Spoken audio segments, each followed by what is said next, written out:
Fatherhood, man. Was you ready? Fatherhood. Was you ready for fatherhood? You know I wasn't ready. Bro. No. Hell nah.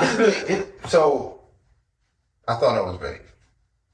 I thought I was ready. You know why? Because we as men, we feel like if we're straight financially, we're ready. And that's where we mess up. That's where we mess up. Because I try, and the crazy thing is, I told you that. Yeah. Like, because I remember you always telling me, like, I just want to get our finances straight. And it took for me to have my daughter to realize that's 10% of it. That's really literally. Should we drink that? Was that like a gym? Yeah. Oh shit. Yeah, that's a gym.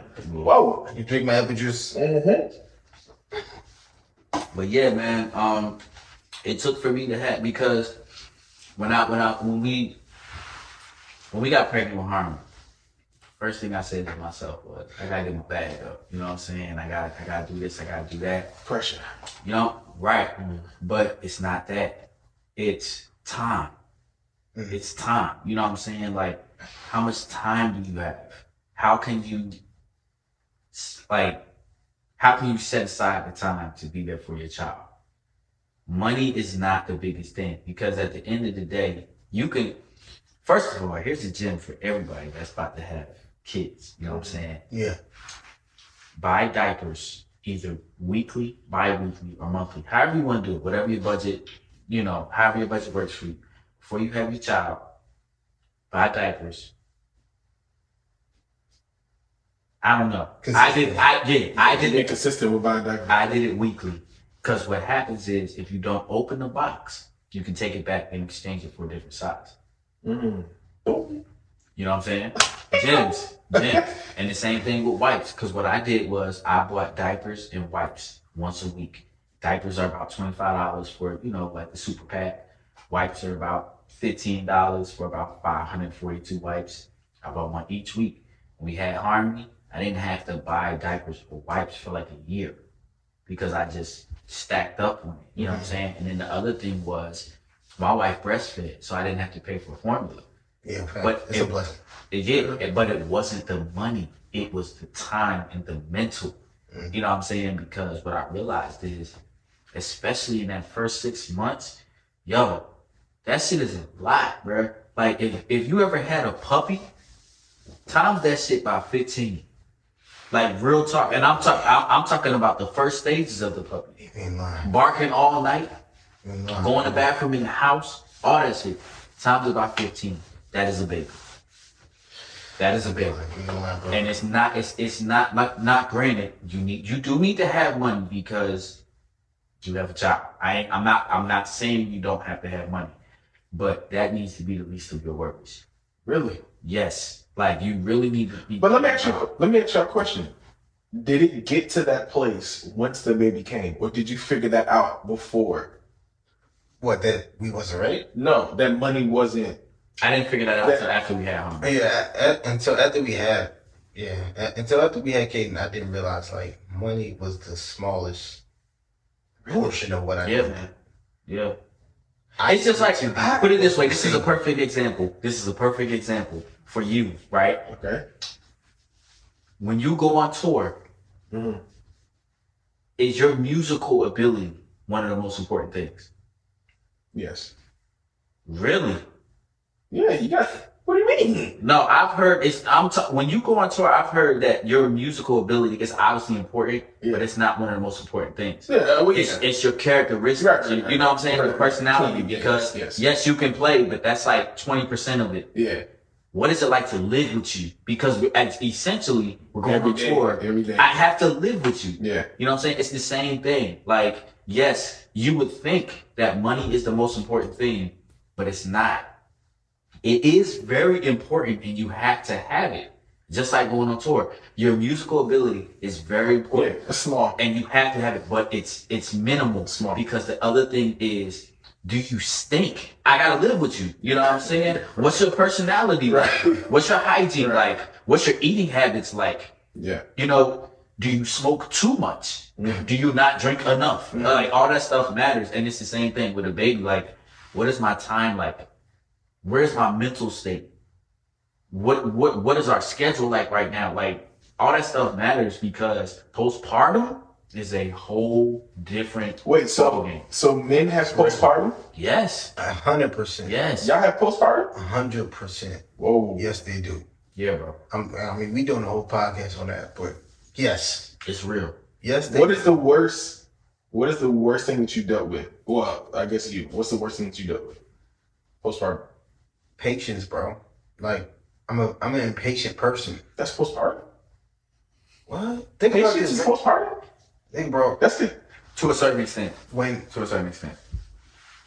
in the very beginning, when Caden was born, we would in the middle of the night we would make him a bottle. Right?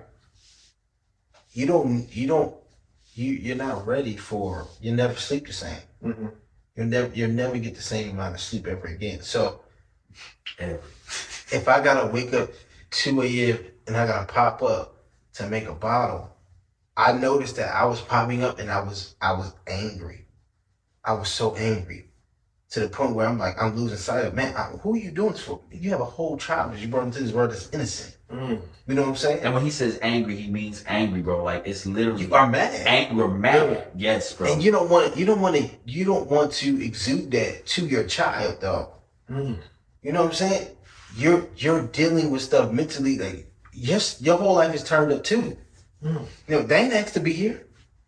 The crazy thing is, my children are 4 and 2, and I still deal with that because my children are still waking up in the middle of the night. Yeah, to this day. Yes, and I wake up and we got a camera, and my 4-year-old is like, "Daddy, come get me," and I'm mad, like, yo, and I'm gonna just say what I be thinking in my head. Please. Get your ass up and walk to our room.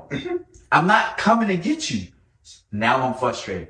You know what I'm saying? And it's like, it's little stuff like that just puts you in a mental state that you don't even know you're in. Yeah. You know what I'm saying? Because now the rest of your day is fucked up just that quick. Are you serious? For me, just that quick. I'll say this. I mean, I don't have any children, but I do have a little Yorkie, right? And I'm not saying that he's human, but I would think that the responsibility is kind of the same. Getting up and walking, dealing with the barks, dealing with the disobedience, you disciplining that, stuff like that.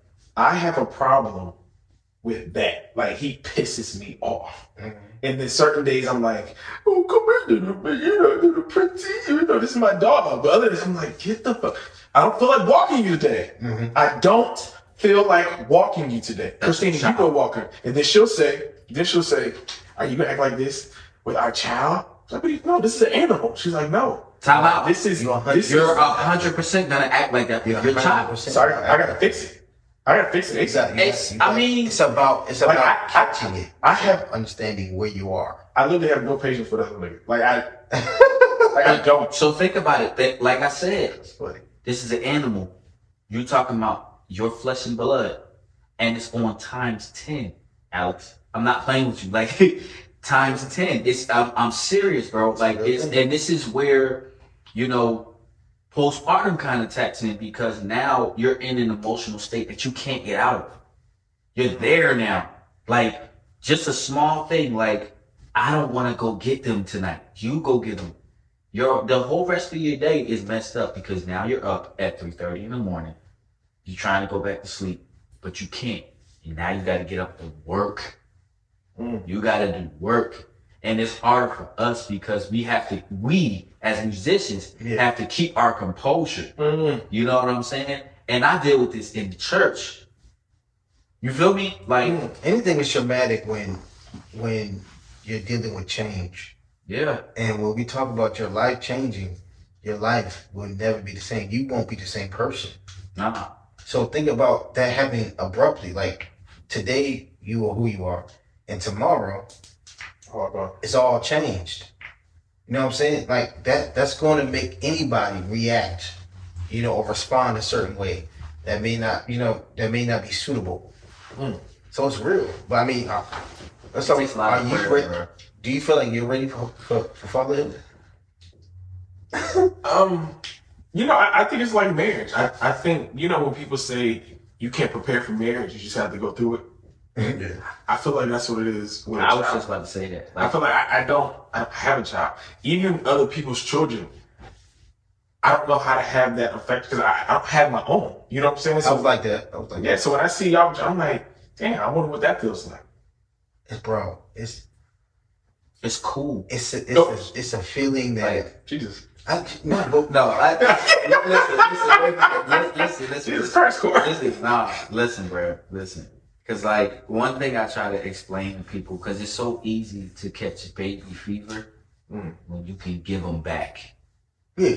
You know what I'm saying? You know what I'm saying? Like, and that's why I say it's cool. Like, when you experience it on the uncle side, or the cousin side, or the brother side, it's a cool thing. Yeah. When you experience it on the parent side, shit get rough really quick. And it's like, it's one of them things, like, I would always tell people, like, the last thing you need to worry about when you find out you're having a child is the monetary aspect. You need to start praying for your mental state. And that's real talk. That's me being 100%. Like, the first thing you need to do every single day is pray. Lord, give me the time that I need. Give me the mental state that I need. It's not about the money. You know, not to cut you off, it's that's a very real thing. To be transparent, like, I felt like I've been holding it off with Christina as far as getting her pregnant because I was so selfish in not sharing her. I'm not ready to share her. I'm not ready to share her with another human being, knowing that most of my time will be, you know, with the child, or most of her time will be with the child. Sex is going to change, this is going to change, all that's going to change. And I was sensitive and felt bad eventually because I'm like, you don't deserve that. You prayed for a husband that was going to take care of you, that was going to build a family and all this type of stuff. And I'm hindering you because of my own self problems, my own self mental flesh situation that's going on with inside of me, that I'm not confident in thinking that I'm ready to share you yet. Like, that's it's not healthy and it's not fair. But at the same time, and this is coming from somebody that experienced it, I get what you're saying, that it's not healthy in the spirit, but it's realistic. And the reason I say it's realistic is because there's literally been situations where I would hug on my wife, love on my wife, and our children would step in between us. Man, that happens all the time. You know what I'm saying? Really? Like, real talk. King top up. Real talk. Like, and it's not even off no sex tip. I love like, it though. It's off of I come home and I haven't seen my wife all day. I didn't address my kids. You know what I'm saying? I love y'all. Hey, I want to come hug my wife. Yeah. I haven't seen my wife. I love my wife. I want to love with my wife. I want to kiss my wife. And I will hug my wife and kiss my wife. And literally, cadence would split us up. Would literally split us up. And we would try, obviously, you know, see a baby, she not split us up. But now she starts fussing. It's a different Like, type of love, though. Bro, I was going to ask y'all, is it hard to love your children daily? Nah, not hard. It's not It's hard. hard to tolerate them daily. It's not hard to Every day is a different day. run in front of a car for my child. Type of love. It's the frustration of raising somebody that they don't know what they're doing yet. They're developing, so they don't know that you're frustrated. They don't know that you're mad right now. They don't understand any of that. Right. And that's what's hard about it. It gets worse when they get older. If you like this episode, don't forget to like, share, and subscribe. Now, if you're listening on Apple Podcasts, don't forget to rate and review. And we'll see you in the next episode.